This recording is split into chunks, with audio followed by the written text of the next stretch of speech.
विद्यार्थी मित्रांनो, first इयरचा result लागल्यानंतर आम्हाला कमेंटमध्ये खूप साऱ्या कमेंट आलेल्या की सर आम्हाला आता आमच्याच कॉलेजमध्ये ब्रांच चेंज करायची आहे, तर काय प्रोसेस असणार आहे. सो मित्रांनो, या व्हिडिओमध्ये तुमच्याच कॉलेजमध्ये फर्स्ट इयरचे रिझल्ट नंतर तुम्हाला जर ब्रांच चेंज करायची असेल तर काय प्रोसेस आहे. समजा तुम्ही आयटी ला होते, तुम्हाला आता कॉम्प्युटरला किंवा सिव्हिलला जायचंय, तर काय प्रोसेस आहे डिटेलमध्ये मी सांगणार आहे. बघा, उदाहरण घेऊन सांगतो.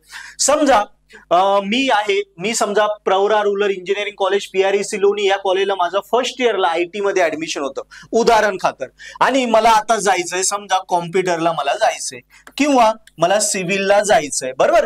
तर आता मला काय प्रोसेस असेल ती मी सांगतो. बघा मित्रांनो, यासाठी काही 3 रूल आहेत, ते आपल्याला फॉलो करावे लागतात. ब्रांच चेंज करण्यासाठी काही स्पेसिफिक युनिव्हर्सिटीचा फॉर्म वगैरे काहीच राहत नाही, हे सगळं तुमच्या कॉलेजवर डिपेंड असतं. त्यासाठी काय करायचं, पहिली तर गोष्ट तुम्ही ऑल क्लिअर पाहिजे, फर्स्ट इयर ऑल क्लिअर पाहिजे. बॅकलॉगच्या मुलांची ब्रांच चेंज होते का, तर 99% नाही होत. एखाद्या कॅटेगरीमध्ये एखाद्या ब्रांचमध्ये सीट अवेलेबल असेल तरच सीट ब्रांच चेंज करून दिली जाते, पण 99% बॅकलॉग वाल्यांची नाही होत.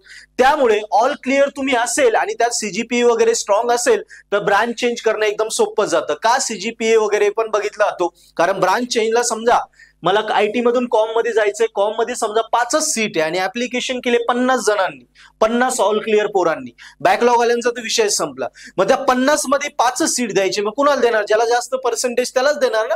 त्यामुळे CGPA स्ट्रॉंग असेल तर बेस्ट आहे. सेकंड, ब्रांच सीट अवेलेबिलिटी, म्हणजे आयटी मधून मला कॉमला जायचंय तर कॉम मध्ये सीट अवेलेबल आहे का. जर नसेलच, 120 इंटेक आहे, 120 फुल आहे, 122 ऍडमिशन आहे, नाही भेटणार. मग मला दुसऱ्याला कॉम्प्युटरला नाही भेटत, मग मला समजा सिव्हिलला बघावं लागेल उदाहरण खातर.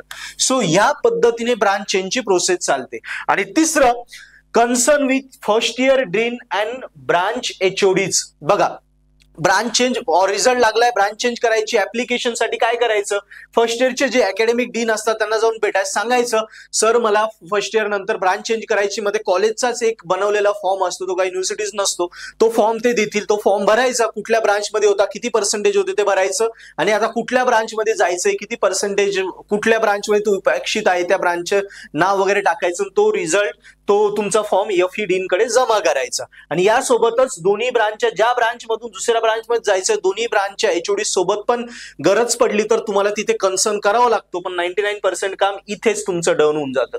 सो अशा प्रकारे ही ब्रांच चेंजची स्टँडर्ड प्रोसिजर आहे.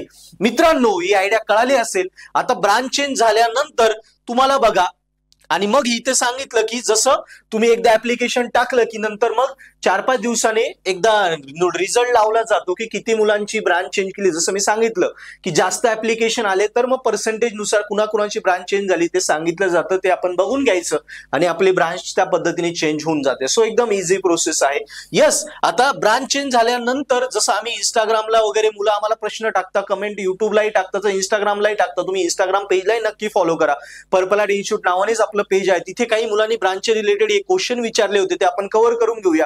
तत्पूर्वी मी सांगेल, फर्स्ट इयरचे रिझल्ट लागले, आता सेकंड इयरला तुम्ही गेले, सेकंड इयरचे सगळे अवघड विषय आहेत त्यांचे व्हिडिओ लेक्चर कोर्सेस आपल्या पर्पल हार्ट ऍपवर अवेलेबल आहे. सो पहिल्यांदा आपल्याला माहिती, कॉलेजमध्ये शिकवलेलं जर समजत नसेल तर कॉलेजच्या नादी न लागता तुम्ही कुठल्याही प्रकारचं टेक्स्टबुक न घेता direct purple heart application download करा. त्यात फ्री व्हिडिओ लेक्चर आहेत, ते बघा. आवडले तर लगेच सबस्क्रिप्शन घेऊन टाका, कारण पर्पल हार्ट ऍपमध्ये युनिव्हर्सिटीतल्या बेस्ट ऑफ बेस्ट टीचर जे मराठी हिंदीत आपलं इंजिनिअरिंग शिकवता त्यांचे व्हिडिओ लेक्चर दिले. त्यामुळे कॉलेजचं लेक्चर नाही समजलं तर इथे तुमचा सिलेबस कव्हर होऊन जातो.